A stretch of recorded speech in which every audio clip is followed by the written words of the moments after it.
la citerne rétrocérébelleuse, donc on analyse la fosse postérieure sous plusieurs coupes. La coupe axiale, cérébelleuse, la coupe sagittale, donc en passant sagittale, en étant sagittale, et la coupe frontale avec un balayage postérieur. Très bien. Donc les structures, vous les connaissez, je demande la protubérance, c'est-à-dire du tronc cérébral. Là, on est en coupe axiale, on voit bien le cervelet, les vestiges de la forme de blé, et le cervelet, on mesure le diamètre transverse, externe. On n'est pas sur l'équipe. La cavité septale, et les carrés et tout ça. Les cornes frontales, elles font ça. Mais des roches, elles divergent vers l'extérieur. Là, on est en coupe sagittale, donc avec la fosse postérieure, c'est tout ça. C'est pas que même le tronc cérébral, la partie latine, elle fait partie de la fosse postérieure. Donc, l'attente du cervelet, ou l'attache, c'est le torcula. Alors, comment je la repère? C'est le virage. L'attente du cervelet, elle s'insère ici. Au début du virage, on l'a un peu avant. Donc, le parce qu'après, ascensionner ou pas ascensionner, on n'a pas le temps de faire des mesures. Les anomalies de la fosse postérieure, donc, premièrement, on a la grande fosse cérébrale, ou la grande citerne, ou la méga grande citerne. C'est quand on mesure, donc on confirme. Maintenant, jusqu'à présent, donc je mesure la face postérieure du vermis, les cailles occipitales, on mesure interne, elle fait en moyenne 10. Elle doit être inférieure ou égale à 10. Si elle est supérieure à 10, c'est une méga grande citerne. Alors là, je vais m'acharner à regarder le vermis. Maintenant, le vermis, il est présent. Parce que vous avez l'absence du vermis, elle fait communiquer le V4 avec la grande citerne. Maintenant, le vermis est présent, il est en place. C'est une méga grande citerne, elle n'a rien de pathologique. C'est une variante de la normale. L'essentiel, il vous l'a dit, le cervelet normal, et surtout, ce qui est essentiel, c'est le vermis. Le vermis est là, il n'est pas absent. Le V4 aussi, il faut essayer de le chiffre aussi, il faut le regarder, il faut le mettre en évidence. Si le V4, il est en croissant, ben là c'est normal. J'ai le vermis, j'ai le V4, le cervelet il est complet, c'est une méga grande citerne, c'est une variante de la norme. C'est pas la peine de pousser plus loin les investigations. Pareil ici, comment? 17 mm. Oui, l'essentiel c'est le vermis. Et là, il n'y a rien d'anormal au niveau du cerveau. Le vermis est là, il n'est pas absent, il n'est pas surélevé. Parce que qui compte surélevé, donc le cheveu commence à apparaître sur le plan échographique, c'est une variante de la norme. Alors, sa profondeur est considérée comme une variante de la normale, elle n'entraîne pas de dilatation ventriculaire, elle n'a pas d'effet de masse sur le cervelet, elle laisse communiquer les espaces sous-arachnoïdes. Cervelet et le vermis présent, V4 ne communique pas avec la grande citerne, il est en croissant à convexité antérieure, l'attente du cervelet est en place, c'est une variante de la normale. La coupe sagittale n'est pas obligatoire, le vermis. La coupe sagittale elle devient obligatoire lorsque sur la coupe axiale, on ne voit pas le vermis. Là, on ne peut pas tirer de conclusion si on n'a pas fait la coupe sagittale. Parce que le vermis, il est là, présent, entier, donc un peu surélevé. Si on voit le vermis et qu'il est là, c'est pas la peine de faire la coupe sagittale. Très bien. Donc, on a deuxième cas, le cervelet est normal, mais j'ai pas de vermis. J'ai le V4, c'est le tronc cérébral, j'ai le V4 qui communique directement avec la grande citerne. Je ne peux pas dire que ma bouche, le vermis est absent. Non, je dis je ne vois pas le vermis. Je ne le vois pas. Parce qu'il y a des l'école absent, il y a des l'école refoulé par quelque chose et le niveau de coupe ne passe pas par le vermis, il passe par les niveaux de coupe. Donc là, je ne peux pas me prononcer. Là, la coupe sagittale devient obligatoire parce que je n'ai pas visualisé le vermis. Qui est la coupe sagittale, est-ce que c'est pathologique ou c'est pas pathologique? on a vu tout à l'heure, on a dit que le vermis au début, il n'est pas adhérent, d'accord, à cause de cette poche de blé qui n'est pas encore fenestrée. Donc, le vermis présent, mais qui maintenant, le niveau de coupe terre, regardez, où est-ce que j'ai fait le niveau de coupe terre, il ne passe pas par le vernis. Et donc, je vais avoir l'impression que le V4 communique avec la grande citerne. Parce que le niveau de coupe terre, il est passé par la partie où c'est décollé. Donc, quand j'ai incliné un tout petit peu vers le haut, comme ça, je verrai le vernis terre qui est entier. Et moi, la situation où je ne vois pas le vernis, là, c'est impératif de faire la coupe sagittale. Alors, quand je fais la coupe sagittale, d'abord, je vais voir que le vernis terre, il est présent. Je vais voir qu'il est décollé d'ailleurs. Et après, il faut que je regarde l'insertion de la tente du cervelet. Il y a quand la tente du cervelet, et ça le virage. Alors, c'est ici. C'est quand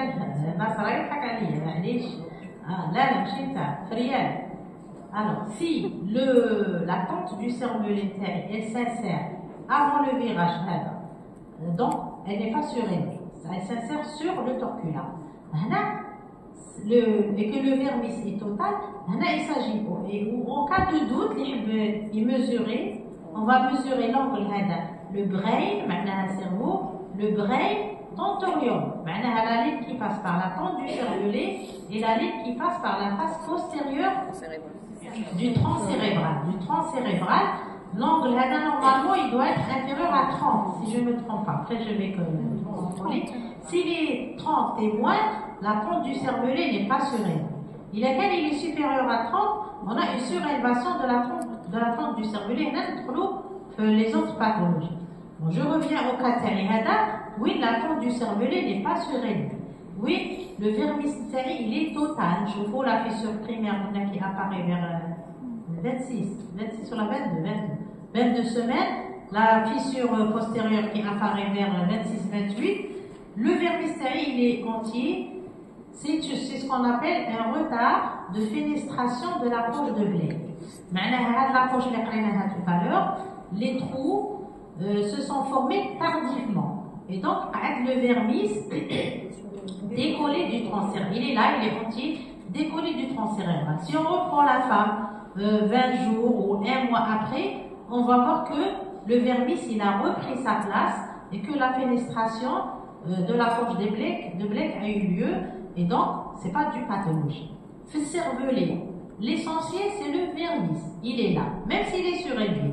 Et qu'il est là, il est entier, c'est du normal. Donc, j'ai pas vu le vernis. Obligatoirement, je dois faire la coupe sagittale. Alors, sur la coupe sagittale, je dois regarder le vernis, il est total ou pas. Et je dois regarder la tente du cervelet où est-ce qu'elle s'insère. S'il n'y a pas de surélévation de la tente du cervelet et que le vermis terre, et que le vermis terre, il est là, c'est un retard de la pénétration de la poche de blé. Il est qu'un cas le vermis il est incomplet ou absent complètement et que la tente du cervelet est surélevée. Mais si je mesure l'angle le brin tentorium supérieur à 30, je ne suis plus dans les variantes de la normale qui est la grande citerne, je ne suis plus dans le retard de pénétration. Voilà. La poche de blé n'était pas fenestrée.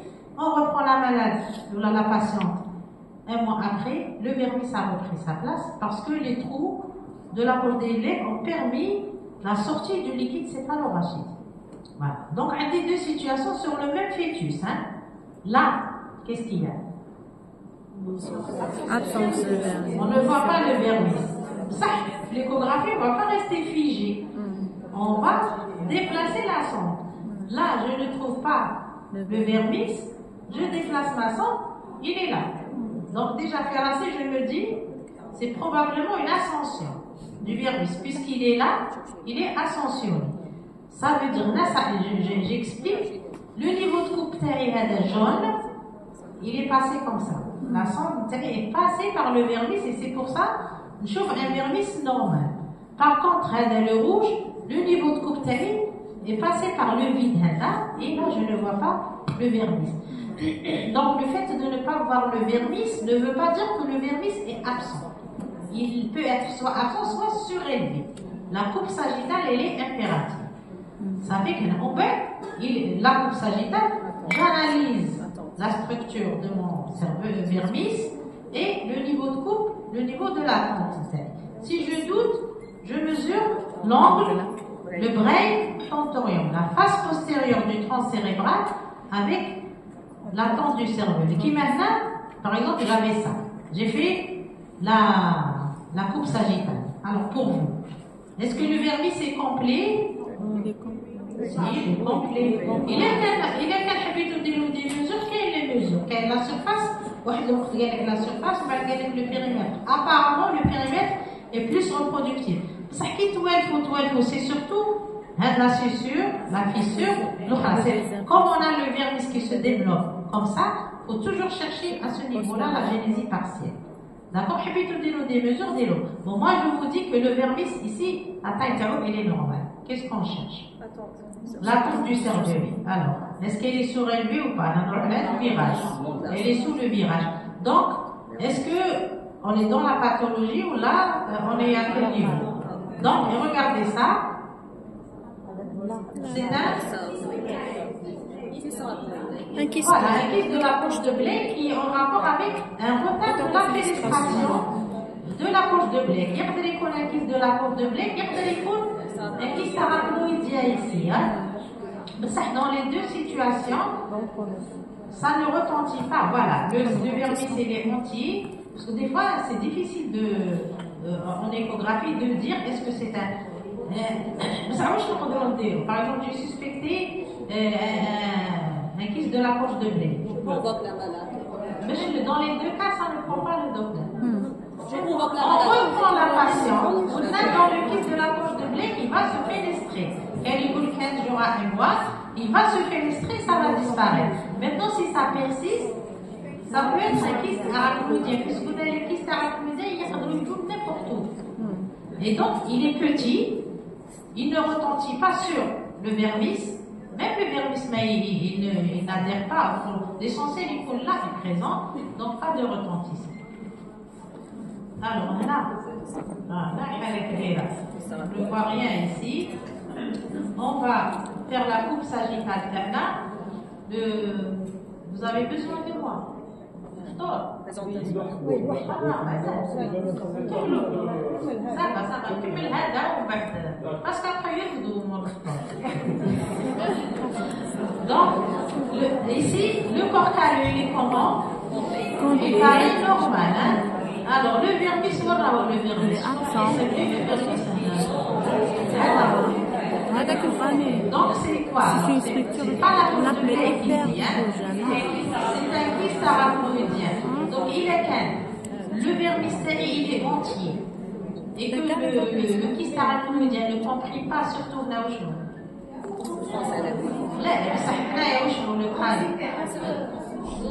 le lactus de Sylvus, s'il ne comprime pas, eh bien, il n'y aura pas de retentissement. Maintenant, il est gros et qu'il comprime lactus de Sylvus. كيفاش نعرف qu'il comprime lactus de Sylvus? Voilà. Et les ventricules ne sont pas dilatés, ça veut dire qu'ils n'entravent pas la circulation du liquide céphalorragique. Ça veut dire que le vermis même, sur le plan développement intellectuel et moteur et psychomoteur, il n'y a pas de retentissement. Il a quelqu'un qui est comme ça et qu'il va comprimer l'actus de Sylvus et qui comprime, qui va entraver le développement du vermis. Là, on aura la ventriculomégalie, c'est la ventriculomégalie qui va retentir parce que les ventricules qui vont laminer le parenchyme cérébral. Et donc, même que la lamination est importante, le retentissement est important. Voilà. Qui maintenant, c'est un kyste de la poche de blé. C'est le même raisonnement. Je regarde le tronc cérébral, s'il n'y a pas de retentissement. Alors, donc maintenant, dans le deuxième cas, sur le plan axial, la coupe axiale, j'ai pas vu le vermis. Obligé de regarder la coupe sagittale. Maintenant, si on n'arrive pas à l'avoir, on peut reconvoquer la malade, Madame Aoudi Redoul, comme ça, le bébé il va changer de position. Parce qu'on ne pourra pas faire de diagnostic, il est qu'à on ne fait pas la coupe sagittale. Alors, on a fait la coupe sagittale, le vermis, eh bien, c'est vrai par rapport, c'est-à-dire, donc là, où nous chauffons tout le temps un vermis normal. On coupe sagittale. Est-ce qu'il est petit ou pas? Il faut toujours regarder le normal. 1 an, 2 ans, 3 ans, qui chevaux, je me dis, il est petit. Sur le plan IRM, ils peuvent faire le diagnostic d'une agénésie partielle. Donc le total, des fois, quand c'est absence totale, là, ça ne pose pas de problème. On ne voit pas le vermis. La pente du cervelet est surélevée. C'est le syndrome de Dandy-Walker. Maintenant, je mesure le brain tentorium supérieur à 30. Je ne vois pas le vermis. Là, le vermis est hypoplasique. Ça a une partie. Il est petit. Et puis, il faut l'interpréter aussi en fonction de l'âge de la grossesse. Hein? Parce que si on est à 18 semaines, il va être petit. Là, est-ce qu'on est avancé ou là, on n'est pas avancé? Déjà, la génération, voilà, regardez, on est avancé. Le vermis me paraît petit. L'attente du cervelet surélevé. Faites le virage. Peut-être. Donc, si vous ne voulez pas faire de mesure, moi je fais comme ça. Faites le virage, donc, quand il se met les gens Philippot, qu'est-ce qui se passe? Les astuces pour se retrouver, faites le virage, donc il est surlevé, faites des mesures, il a le veto, et le vermis est petit, c'est le syndrome de Dandy-Walker. Le syndrome de Dandy-Walker, c'est une anomalie. Mais je chromosomique, c'est génétique, elle est autosomale récessive, je pense. Ça, c'est-à-dire dans la famille, on trouve des cas comme ça, mais on peut avoir des mutations de nouveau. Dans la famille, c'est le premier cas qui arrive dans la famille. Les pour le vermis, absent, ou la dysgénésique ou la hypoplasique, le retentissement intellectuel est très important. C'est pour ça il accorde l'IMG, l'interruption de grossesse. Ça a aidé l'étude génétique pour mettre en évidence la mutation au niveau du gène qui commande le gène du syndrome de Dandy-Walker. On arrête ici. Il y a des patients qui à l'étranger, on a mené. Sinon, on arrête ici et je mets probablement, toujours comme l'échographie m'a fait un diagnostic de certitude, je me dis probablement syndrome de Dandy-Walker. Examiner ou explorer le bébé après la naissance. Donc, maintenant, regardez si je fais ma coupe du cervelet, je vais passer un kit, je ne vais pas trouver le vermis. Sûr, je ne vais pas le trouver. Donc, je fais ma coupe sagittale. Il y a quelqu'un absent, c'est Dandy-Walker d'emblée. Il est quelqu'un présent, il faut voir est-ce qu'il est complet. Si on veut faire des mesures, je pense à les mesures de périmètre. Et si on regarde l'attente du cervelet, voilà le virage. Donc, il est bien au-delà de la ligne. Donc, si on veut mesurer, sans mesurer, je vais dire à peu près, 90. Le brain tentorium, fait 90 pour le second. Donc, dysgénésie, mais chez agénésie, dysgénésie ou la hypoplasie du vermis, tente du cervelet surélevé, Dandy-Walker. Le retentissement, les mesures, les réchauffements. Quelle est la surface, quelle est la circonférence? Apparemment, dans le caramérisme, la circonférence qui reproduit mieux les mesures du vermis. Alors, les mesures de l'angle, voilà, on a dit, c'est l'angle, le brain, quoi? On est au-dessus du vermis. Donc, c'est la tente du cerveau. Ça, c'est l'angle, le brain tentorium. Donc, voilà, le normal, il fait 30. Il est supérieur à 30. معناها la tente du cervelet, elle est surélevée. Quel l'angle هذا الآخر le vermis, c'est entre le vermis. Il faut voir, le vermis est décollé. Il fait moins de 10. S'il fait plus de 10 degrés, le vermis est décollé par rapport au tronc cérébral. Mais à l'œil nu, on n'a pas besoin de faire la mesure. La mesure, c'est ici, quand on doute sur quoi? L'attente du cervelet. Alors, si l'attente du cervelet est surélevée et que le vermis bon, soit absence totale, soit hypoplasique, c'est le syndrome de Dandy-Walker. Alors, qui maintenant, regardez. Est-ce que je vois le vermis? Je ne vois pas le vermis, les pédoncules sont éloignés et le B4 qui doit être là communique directement avec l'air. Je fais ma coupe sagittale. Alors, donc voilà, le cervelet, le vermis n'est pas normal et la tente du cervelet elle fait 90 jours. Donc c'est la malformation de Dandy-Walker. Mais bon, dans le Dandy-Walker, bon, il y a ça, il y a d'autres aussi malformations. Mais ce qui fait le diagnostic, c'est le vermis qui est hypoplasique ou absent et la surélévation de la tente du cervelet. Là, le vermis qui me paraît complet, la tente du cervelet n'est pas surélevée. Sur la coupe axiale, voilà ce que j'avais. Je fais la coupe sagittale, donc ici c'est probablement un kyste de la porte de blé ou un kyste arachnoïdien. Maintenant, il y a qu'à la coupe sagittale, surtout comme ça. Alors, le vermis soit absent. Mais quand je gagne le vermis, là, attendez, parce que mais quand je le vermis ici, et la tente du cervelet qui est surélevée. Si je fais l'angle à tête, 80 degrés. Donc, c'est dans le Dandy-Walker complet. واحد الوقت كانوا يهضروا إلا كاش تحكموا لي ليفر دو جينيكو يهضروا على Dandy-Walker variant. كانوا يهضروا Dandy-Walker qui تكون absence totale. ومن بعد يهضروا على Dandy-Walker variant والبرونوستيك كاين ما كاش المهم تحت هذاك Dandy-Walker variant. ولا le Dandy-Walker soit c'est absent soit qu'il est hypoplasique. هذا هو donc دخلوا كامل dans le syndrome de Dandy-Walker. Voilà ici. Qu'est-ce qui se passe? Absence de vermis. Est-ce que je dis sur mon absence du vermis? Communication. Voilà. On ne voit pas le vermis. Le V4 communique avec la grande citerne. Donc qu'est-ce que je fais?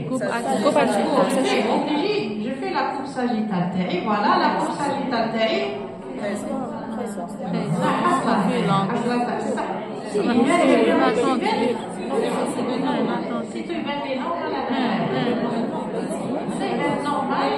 Mais la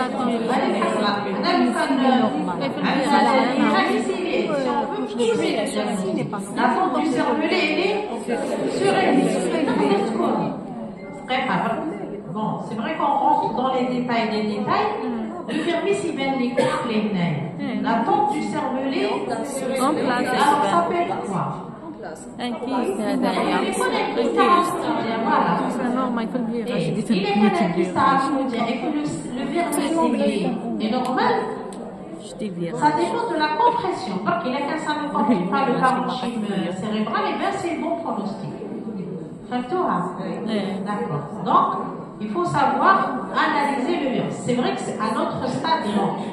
Donc, ça nous un expert, un référent ou un expert, il va faire d'autres cours pour mesurer et d'autres mesures pour voir. Moi, j'ai l'impression ici que le vermis est complet. La tente du cervelet est un peu surélevée, mais ce n'est pas un Dandy-Walker. Elle peut être surélevée par un kyste arachnoïdien. Oui. Là, tu vas, à la fin d'un examen échographique, on peut retenir plusieurs diagnostics. Parce que l'échographie ne suffit pas ici. Qu'est-ce qu'on va dire? On va dire, je ne vois plus le vermis n'est pas visible en coupe axiale, en coupe sagittale le vermis, et on essaie de faire au moins le périmètre. Et on revient à notre table avec les cataplasmes tout à l'heure. Là, on aura besoin de ces mesures. On fait le périmètre. Il y a quel le périmètre? C'est normal. Je n'élimine pas le Dandy-Walker, mais je dis il peut s'agir soit d'un Dandy-Walker, soit un kyste arachnoïdien, parce que dans le Dandy-Walker, le vermis, soit il est absent, soit il est agénésie partielle ou la hypoplasie.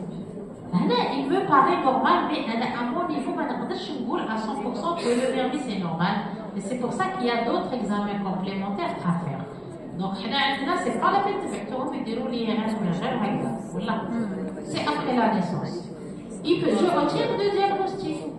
Le Dandy-Walker peu probable, vu que le vermis paraît entier, et le le kyste arachnoïdien de la fosse postérieure qui soulève la tente du cerveau. Par exemple, qui connaît le DMS, on fait la patiente, on fait l'analyse de la patiente, à la fin, 3 diagnostics sont retenus. Par exemple, un kyste, un fibrome en dégénérescence œdémateuse, qui sont une image kystique, le diagnostic sera redressé en opératoire. Avant, on n'avait pas l'IRM, donc un IRM, ça fait bizarre. Mais avant, on n'avait pas l'IRM, donc on peut retenir 3 diagnostics. Le diagnostic de certitude sera fait en opératoire. Là, des fois, on est sûr, on met un diagnostic, des fois, il y a des incertitudes et on retient on retient plutôt plusieurs diagnostics. Et après, s'il y a d'autres examens, où il y a la après la naissance, je ne peux pas lire, une échographie transspontanée avec un bon radiologue. Il n'y a pas des diagnostics précis. Ils mesurent, ils chauffent les constructeurs, les radiologues, et ils nous dépassent certaines choses, certains examens radiologiques que nous on fait pas. On parle au stade de 2 ou 3 diagnostics, et le diagnostic va être redressé après la naissance. Le diagnostic sera fait par l'IRM après 32 semaines. D'accord? Oui. Alors, oui, ça va pour la réponse. Donc, il est complet. Et ça, c'est après IRM. Après IRM, même après étude l'autopsie. Après l'autopsie, si le couple a désiré l'interruption de grossesse. Mais qui me retient au stade d'écho, des fois on fait un diagnostic, des fois on retient plusieurs diagnostics. Donc, il y a il ne reste pas beaucoup. Alors, on peut avoir, qui maintenant, on n'a pas de vermis. Est-ce qu'on a un vermis cérébelleux? On ne voit pas le vermis cérébelleux. Le V4 communique directement avec le V3. Et dans le Donji Walker, on a d'autres anomalies. Anomalies rénales, anomalies du squelette, anomalies. Ça fait que si on trouve autre chose associée, le canal c'est-à-dire qu'il ne faut pas raisonner sur une image. Si on a d'autres anomalies, surtout les reins, polykystose rénale, les reins hyperéchogènes, on va pencher plus vers quel diagnostic? Il a fait ce qu'il a anomalie rénale, anomalie au niveau des doigts. Le Donji Walker, parce que dans le kyste arachnoïdien, il n'y a que le kyste arachnoïdien. Donc si je n'ai pas d'autres anomalies, je bascule plus vers le diagnostic. Alors, le cas qui تشوفوا l'image هذه 2-3 fois, tout le directement sur n'importe quelle image vous faites le diagnostic. Qui تكون عندكم allongement تاع les pédoncules de l'aspect هذا, les pédoncules du cervelet, comme ça. C'est pas comme dans le Donji Walker, voilà, le cervelet, regardez comment il est. Donc voilà, un allongement. Voilà, regardez. On n'a pas le vermis, donc le V4 communique directement avec la grande genou. Et on a cet aspect, bon, on a l'aspect surtout à l'IRM, mais on a un aspect de dent molaire, on dirait une dent molaire. Mais si on a il soulève le pointu à ce niveau-là, c'est le syndrome de Joubert. Dans le syndrome de Joubert, on a absence du vermis, on a étirement des pédoncules cérébelleux, ou les pédoncules, le tronc cérébral aussi, ils sont tirés, ça donne un aspect en dent molaire. À l'IRM, c'est plus caractéristique, regardez.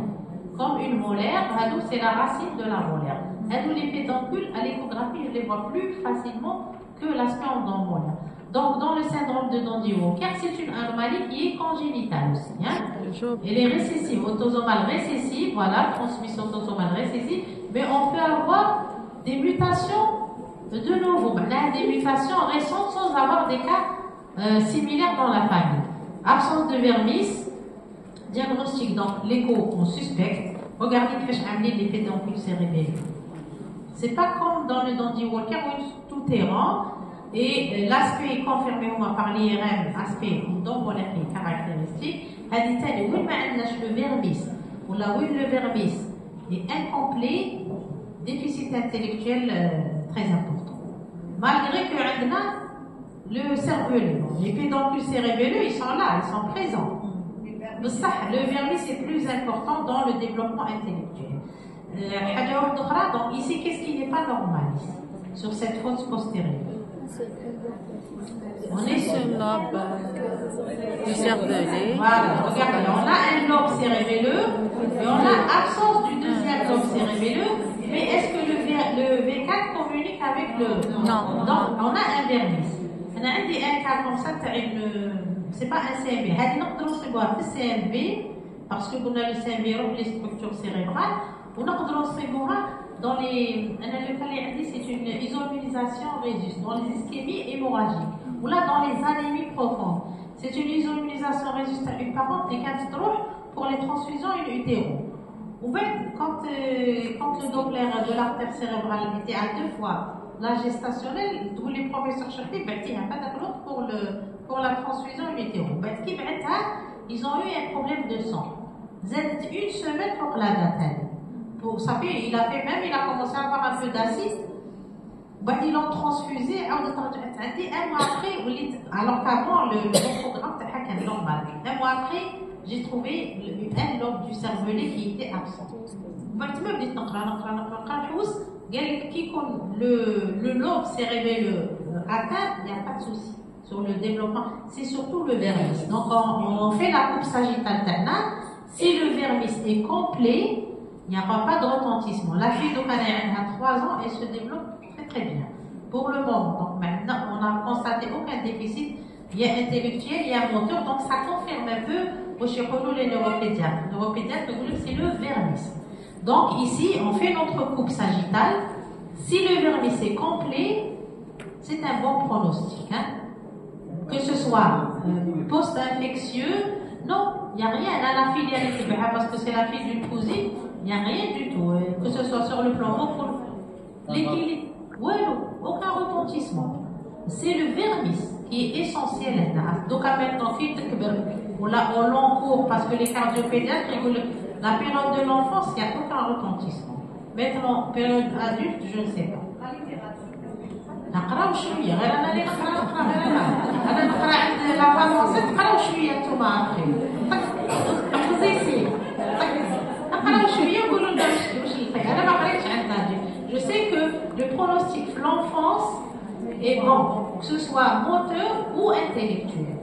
L'adulte là au d'accord. Donc alors qu'est-ce qu'on retient? Même s'il y a une lise ischémo-hémorragique ou infectieuse, si elle est localisée à un lobe sans atteinte du vermis, il n'y a pas de retentissement pendant l'enfant. Alors maintenant, sinon le reste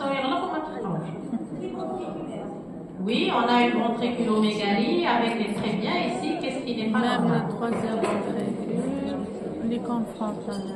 Voilà, c'est fort. Il est petit. Il est petit et on a l'impression, voilà, même le tronc cérébral. Bon, on a le tronc cérébral. On a comment il est petit. C'est vrai qu'il faut voir plusieurs fois le normal. Donc ici, on a une réduction, un petit cervelet et un petit tronc cérébral. Donc, le V4, mais le V4, alors, on a une ventriculomégalie, et un V3 qui est dilaté. Donc, c'est une triventriculaire, donc au niveau de l'aqueduc de Sylvius. Donc, qu'est-ce qui atteint le cervelet, le tronc cérébral et qui donne une ventriculomégalie? Donc, s'il n'y avait pas la ventriculomégalie, on peut soulever le diagnostic d'une hypoplasie pontocérébelleuse. C'est une maladie héréditaire où les enfants ils sont atteints, d'ailleurs ils décèdent en bas âge, retard intellectuel et moteur profond. Maintenant, comme on a la ventriculomégalie, en plus, je n'ai pas quelque chose qui comprime, mais c'est probablement une sténose de l'aqueduc de Sylvius, parce que le V4 n'est pas dilaté, le V3 est dilaté, donc ça nous fait une infection. Et notre diagnostic s'arrête là. Une réduction du diamètre transverse du cervelet, le tronc cérébral me paraît petit avec une ventriculomégalie. Mais je suis en dire un diagnostic. Je peux soulever plusieurs diagnostics. L'hypoplasie pontocérébelleuse, le CMV ou la trisomie 18. D'accord? Nous, sur le plan échographique, on décrit. Donc on apprend, sinon on mesure. on mesure le cervelet et on le compare à l'âge gestationnel. À l'œil, déjà, le cervelet paraît petit. Alors ici, là c'est le même, je pense que c'est le même, non, c'est pas le même, c'est autre chose, mais on est en coupe sagittale. Qu'est-ce que je vois? Le vernis,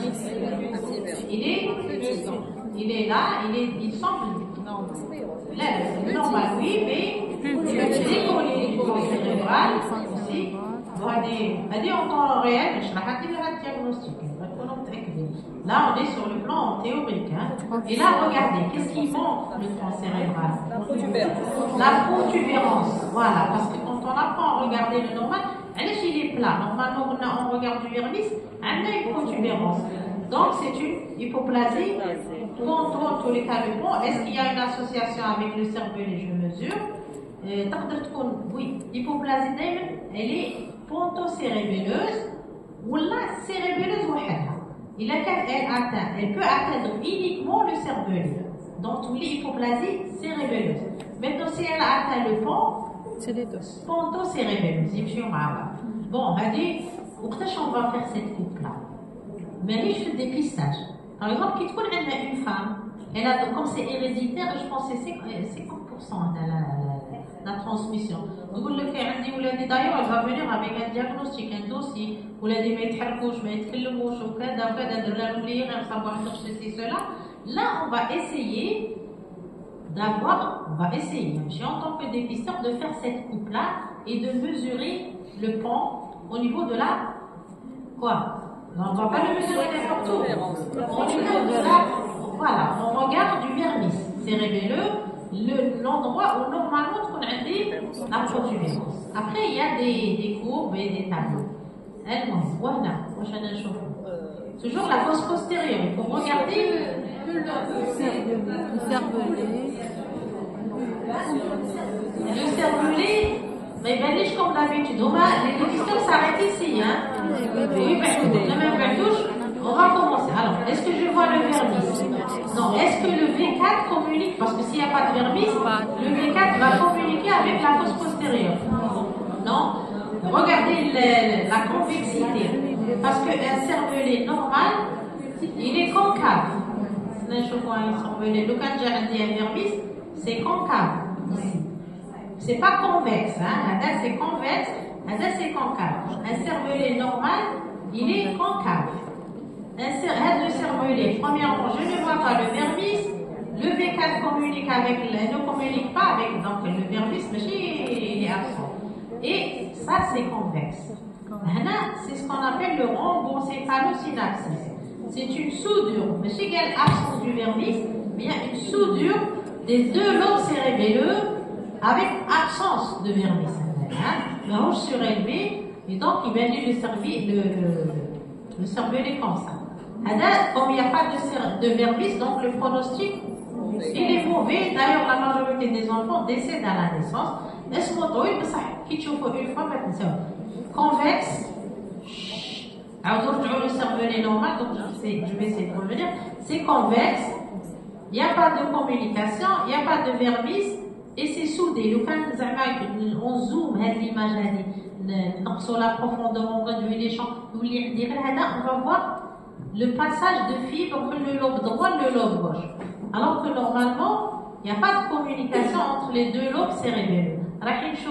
Un trajet avec des striations qui vont du lobe droit vers le lobe gauche. C'est le rhomboencéphalosynapsis. راح يتبهروا به جون فيليب غير يوريكم تقولوا له rhomboencéphalosynapsis خلاص rhomboencéphalosynapsis. Voilà, regardez d'abord, c'est en IRM et on voit que ça traverse du lobe droit au rapide.